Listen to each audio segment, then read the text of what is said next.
A graça e a paz. Dando continuidade no nosso curso básico de vida cristã, nós estamos no livro 3, Epístolas Paulinas 1, Carta aos Gálatas, capítulo 8.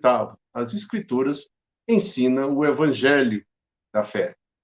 Mas na aula passada, o tópico 1, o Evangelho da fé é recebido pelos Gálatas. Nós recomendamos ali a leitura do capítulo 3, do versículo 1 ao 9, e apresentamos os seguintes fatos.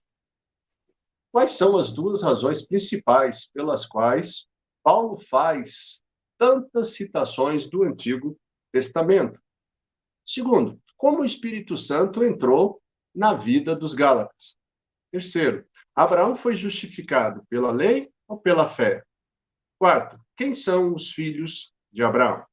Então, hoje, no tópico 2, a relação entre o Evangelho e a lei, nós recomendamos aí a leitura do capítulo 3, do versículo 10 ao 29, ok? Então, vamos lá.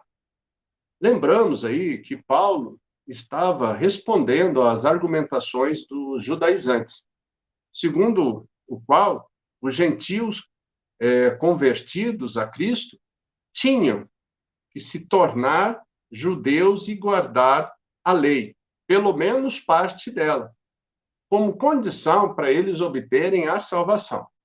Mas o que é o Evangelho? O Evangelho são todas boas novas de redenção e da remoção da maldição que a lei sentenciava.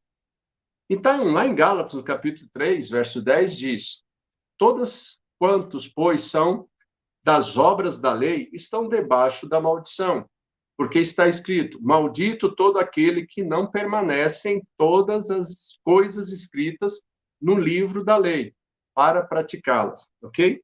Então, Cristo nos redimiu da maldição da lei para que a bênção de Abraão, que estava a caminho de nós, mas que foi contida pela sentença da lei, pudesse alcançar os gentios. Isso quer dizer que a bênção estivera disponível para eles, os judeus, por intermédio de Cristo. E como eles não quiseram, nos alcançou, amém? Gálatas, capítulo 3, verso 14, acrescenta, para que a bênção de Abraão chegasse aos gentios, em Jesus Cristo, a fim de que recebêssemos pela fé o Espírito prometido, amém? Então, vamos lá, amados. Nós também temos aí, como podemos, então, ser salvos? É um questionamento interessante. Como nós podemos ser salvos? Há 3 palavras gregas que, na Bíblia, são traduzidas pelo vocábulo resgatar. Então, a primeira, está lá em Coríntios, no capítulo 6, 1 Coríntios, capítulo 6, versículo 20, a parte A. Diz assim, porque fostes comprados por preço. Né? Então, demonstra o quê? Nós éramos escravos do pecado, mas Cristo veio ao mercado de escravos do mundo e pagou o preço de resgate para a nossa libertação, como nós já havíamos falado isso na carta aos Romanos. Né? Se você tiver com alguma dúvida, pode voltar às aulas anteriores e assistir. Segundo, a palavra encontra-se em Gálatas, no capítulo 3, versículo 13. Cristo nos resgatou da maldição da lei, fazendo-se ele próprio maldição em nosso lugar.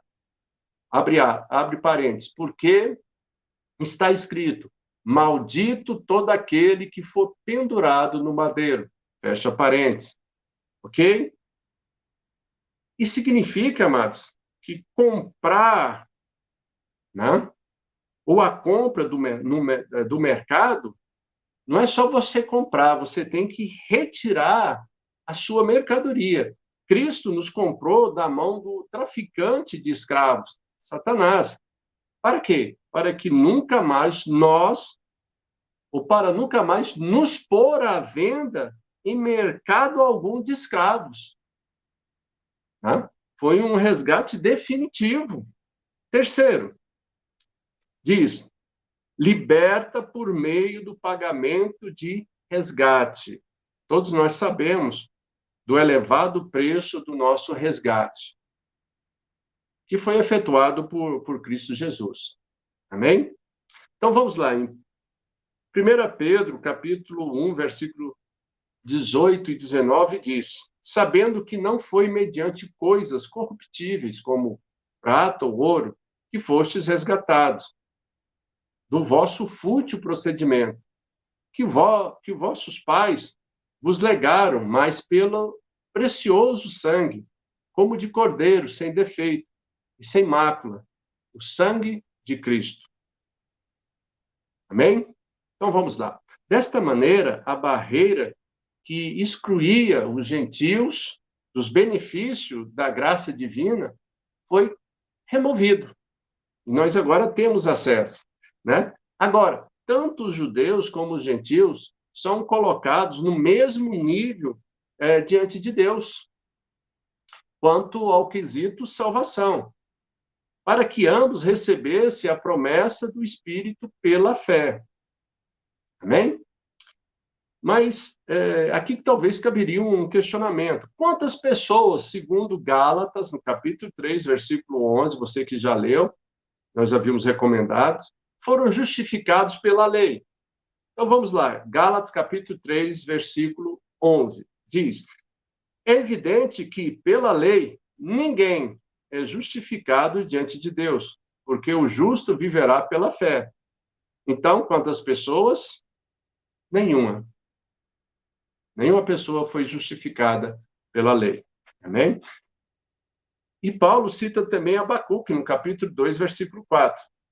Eis o soberbo, a sua alma não é reta nele, mas o justo viverá pela fé.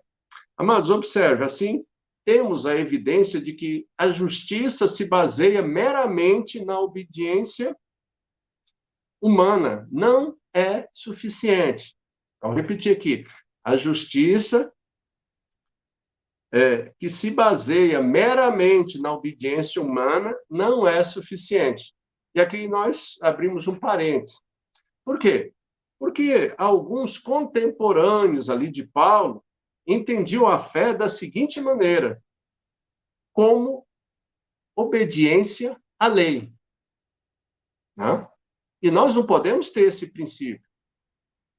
E aqui, novamente, nós voltamos e repetimos novamente o capítulo 3 de Gálatas, o versículo 11, para memorizarmos. É evidente que pela lei ninguém é justificado diante de Deus, porque o justo viverá pela fé. Então, no versículo 11 aí, Paulo diz que somente podemos ter um relacionamento correto com Deus se formos justificados.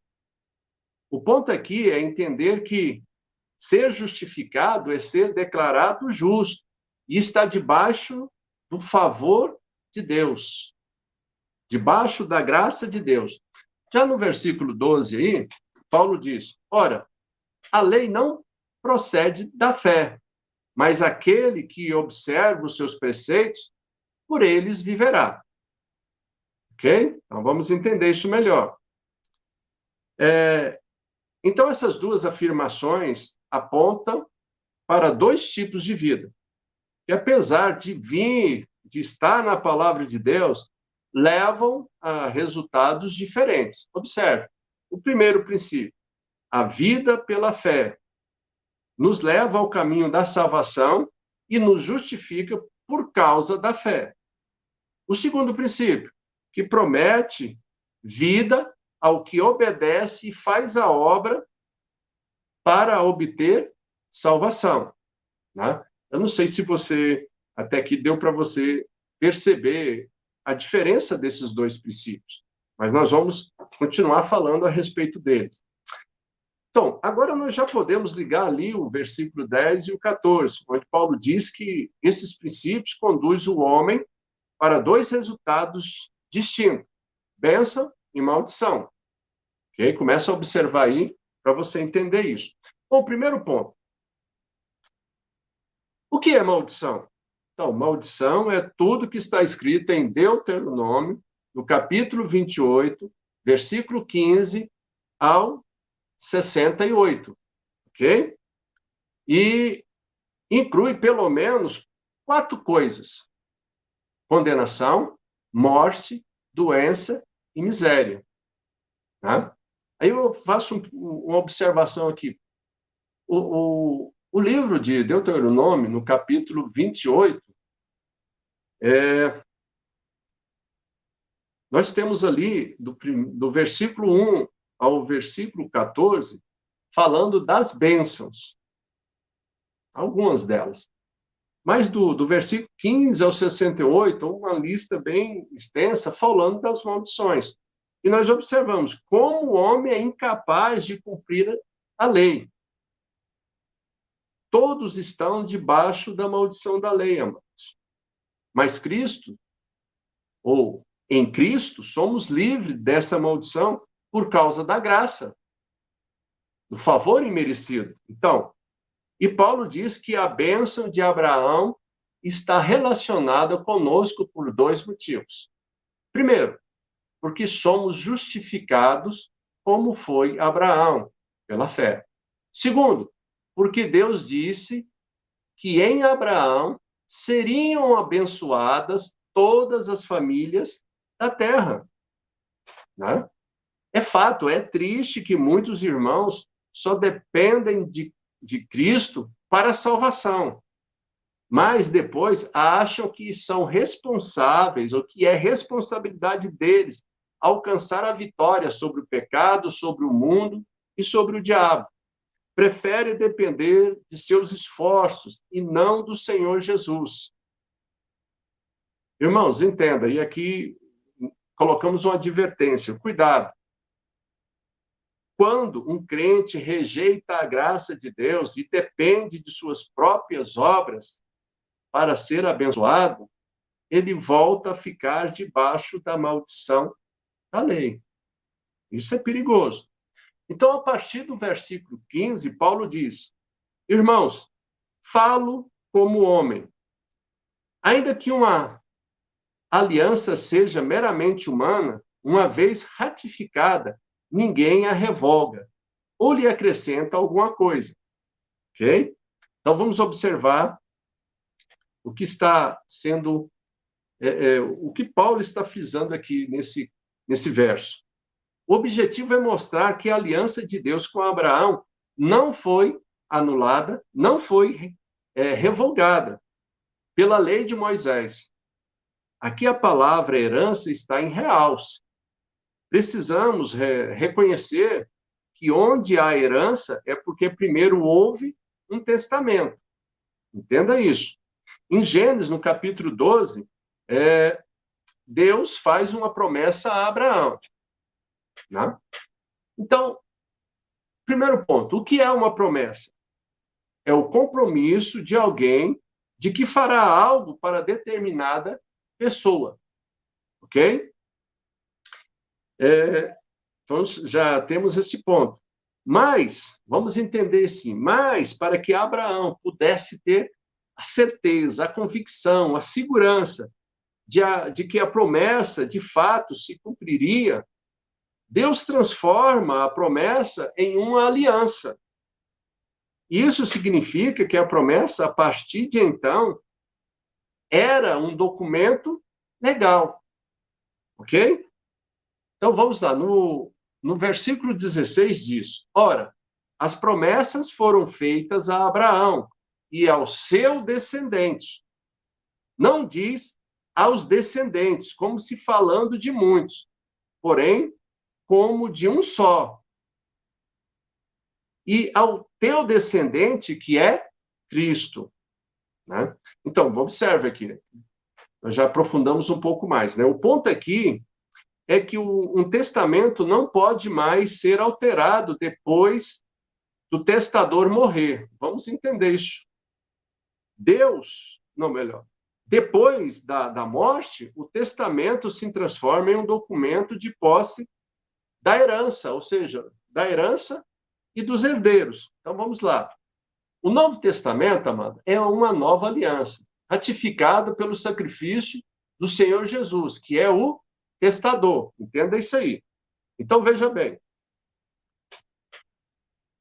O Senhor Jesus, é o herdeiro a quem foi feita a promessa de que nele todas as famílias da terra seriam abençoadas, como nós vimos no versículo 16.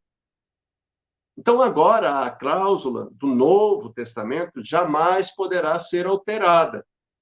Fomos feitos herdeiros de Deus, pois a nova aliança é uma continuação da aliança de Abraão. Ok?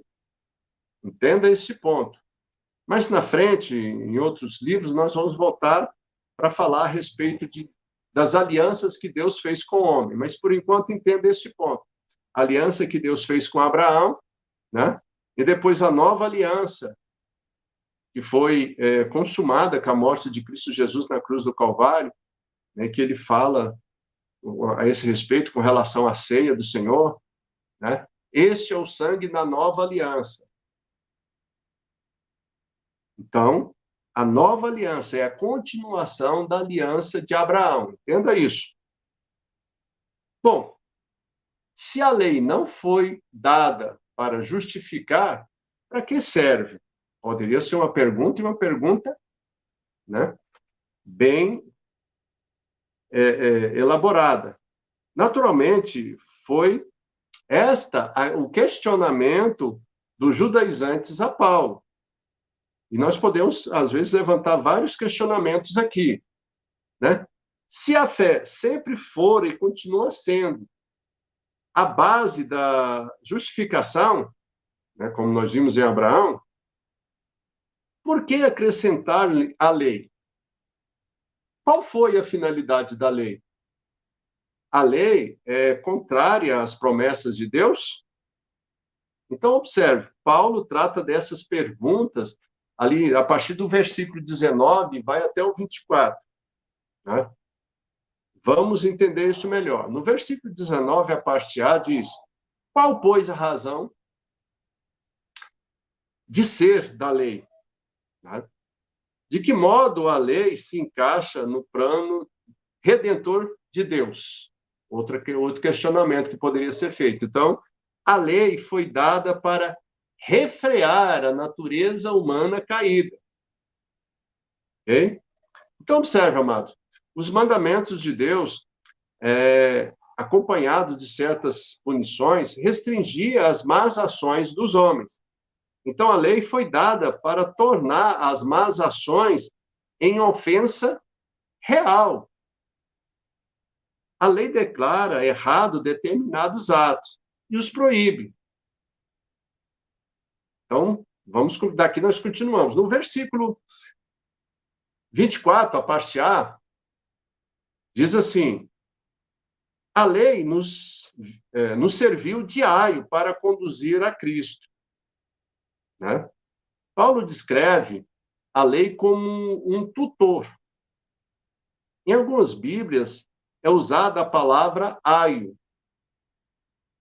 E essa palavra do grego é paidagogos, que significa literalmente o tutor. Né? Então, por quê? O pedagogo era um escravo que tinha como trabalho supervisionar as crianças pequenas. Então, era um escravo mais velho que tinha essa função, de supervisionar. Né? Qual o lugar da lei no Evangelho da Graça? Amados, entenda isso. A vontade de Deus é que o homem, depois de fracassar em suas tentativas de guardar a lei, ele possa clamar pelas promessas de Deus. Possa entender que ele depende do agir e do operar de Deus. Então, dessa forma, a verdadeira função da lei é confirmar a promessa e torná-la indispensável. Pelas proibições da lei, ficamos sabendo o que agrada e o que desagrada a Deus. Então, a lei foi ordenada até que viesse a posteridade, como nós vimos. E Gálatas, no capítulo 3, versículo 19, a parte B, diz que há um limite, a lei tem um limite, até que viesse o descendente, Cristo. a quem se fez a promessa. Então, o limite temporal da lei vai desde o tempo em que o mediador a recebeu até o aparecimento da descendência de Abraão, a quem foi feita a promessa. Vamos explicar isso melhor. Moisés foi o mediador, ou o intermediário entre Deus e o povo de Israel. Ele recebeu a lei e entregou para o povo. O concerto da promessa também tem um mediador. Quem é o mediador do concerto da promessa? Cristo. E Cristo recebeu de Deus e entregou ao povo. Amém? Continuando lá em Hebreus, no capítulo 9, verso 15, diz: por isso mesmo, ele é o mediador da nova aliança, a fim de que, intervindo a morte para a remissão das transgressões que havia sobre a primeira aliança, receba a promessa da eterna aliança, aqueles que têm chamados. Ou melhor, daqueles que têm sido chamados. Amém? Então, observa, amados. Talvez você possa daqui criar um questionamento. A lei é contra as promessas de Deus? Né? E nós vamos ver isso lá em Gálatas, capítulo 3, versículo 21. É porventura a lei contrária às promessas de Deus? De modo nenhum. Porque se fosse promulgada uma lei que pudesse dar vida, a justiça, na verdade, seria proceder de lei. Vamos lá, vamos entender isso aqui. Vamos fazer umas perguntas mais fáceis para ficar mais entendido esse questionamento, né? Estaria a lei em conflito com o Evangelho da Graça? Poderia ser uma pergunta. Outra pergunta: não sabia Deus que ninguém poderia fazer ou guardar a lei? E Paulo responde: de modo nenhum. Deus não comete erros. Há tempo e lugar, né, estão definidos ali no plano redentor de Deus, para cumprir os propósitos divinos. O fato é que ninguém jamais guardou a lei de Deus. Portanto, a lei não nos pode justificar. Esse é o ponto. Então, o alvo da lei era mostrar que éramos culpados do pecado e conduzir-nos à salvação pela fé em Cristo Jesus, pois a promessa foi dada aos crentes. E Gálatas, no capítulo 3, verso 22, diz: mas a Escritura encerrou tudo sobre o pecado, para que, mediante a fé em Cristo Jesus, fosse a promessa concedida aos que creem. Amém? Então, Paulo simplesmente leva as consequências desse pecado muito mais a sério do que os outros mestres. Porque a morte do Filho de Deus havia sido necessária para cancelar o pecado. Nós temos que entender isso, né? E vermos a seriedade disso. Continuando. Então, dessa forma, a lei foi dada para revelar ao homem o caráter de Deus. Amém? Então, observe, amados. Deus é o padrão de tudo aquilo que ele mesmo exige. Não podemos viver debaixo de dois princípios diferentes. Ou estamos na lei, a velha aliança, ou estamos na graça, a nova aliança. Romanos, no capítulo 6, verso 14, diz: porque o pecado não terá domínio sobre vós, pois não estáis debaixo da lei, e sim da graça. Amém? Mas vamos entender. Os judaizantes, eles argumentavam que a doutrina paulina, né, da salvação pela fé, levaria as pessoas ao pecado, para fazerem o que bem entendesse, uma vez que não estariam mais sob a influência da lei. Era isso que eles entendiam. Então, na epístola aos Romanos, Paulo responde muito bem essas questões. Eu já havia falado. volta lá e dá uma olhadinha. Mas aqui ele começa a explicar o milagre e os resultados através do novo nascimento, né? Então, ser justificado pela fé em Cristo não significa mudar de lei, significa receber uma nova vida. Amém, amados? Tem relação com o recebimento do Espírito de Deus. Não significa que a lei é posta de lado, pelo contrário, recebemos poder para vivermos de acordo com a lei de Deus. Olha, se você lembra dos evangelhos, Jesus mesmo falou que ele não veio para abolir a lei, mas ele veio para cumprir a lei, né? Romanos 8, versículo 4 diz: a fim de que o preceito da lei se cumprisse em nós, que não andamos segundo a carne, mas segundo o Espírito. Então, olha, o crente justificado é um membro da família de Deus, e não um servo debaixo da lei, debaixo da escravidão. Gálatas, no capítulo 3, versículo 26, acrescenta: pois todos vós sois filhos de Deus, mediante a fé em Cristo Jesus. Então, observe, ser filho de Deus não significa apenas uma nova relação com Deus, mas uma nova vida. O batismo em Cristo é um trabalho do Espírito Santo, que ocorre quando alguém nasce de novo.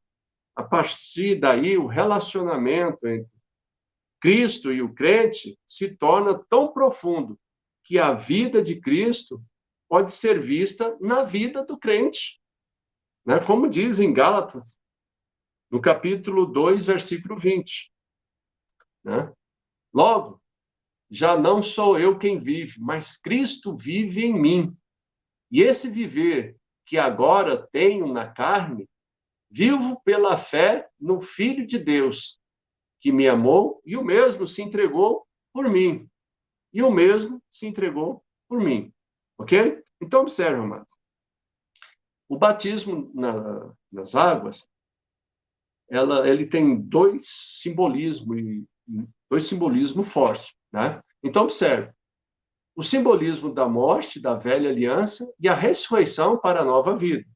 Então, se você já observou algum batismo, né, ou se você já participou, já foi batizado, você observa que a posição em que você está é uma posição póstuma, né? O responsável pela celebração ali do batismo, ele te coloca com as mãos sobre os peitos, como uma posição póstuma, e te mergulha, simbolizando ali o sepultamento com a sua morte, né? Para a velha aliança. E depois ele te retira, né?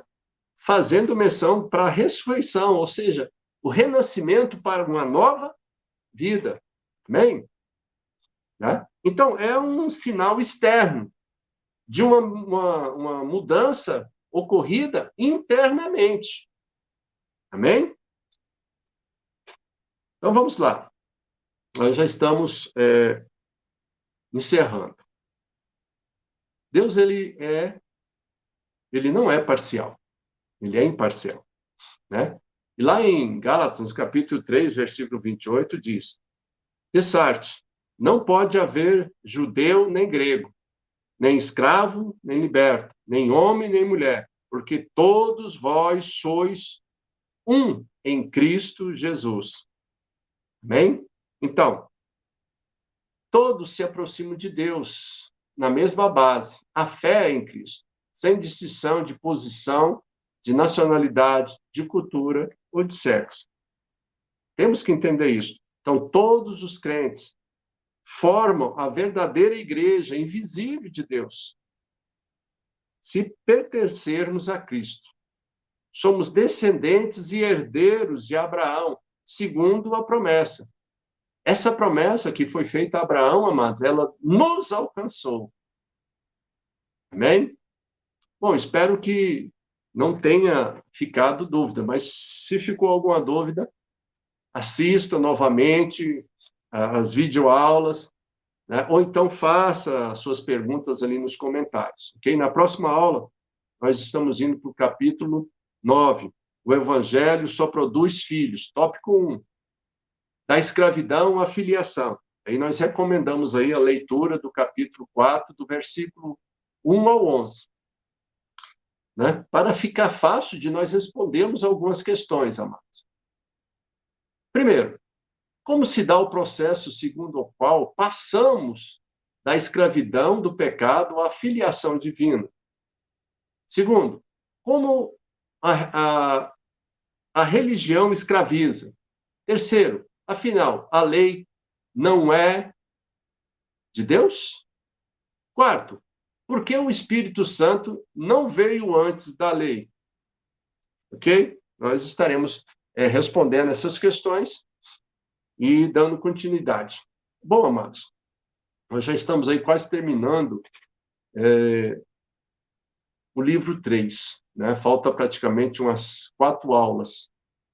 E nós gostaríamos, e voltamos a frisar, o nosso objetivo é evangelizar através do estudo da palavra. Mas para que isso ocorra, nós contamos com seu apoio, né? Que você apresente, indique o canal para um amigo, para um irmão ou parente, né? E deixe que o Espírito Santo haja na vida dessa pessoa.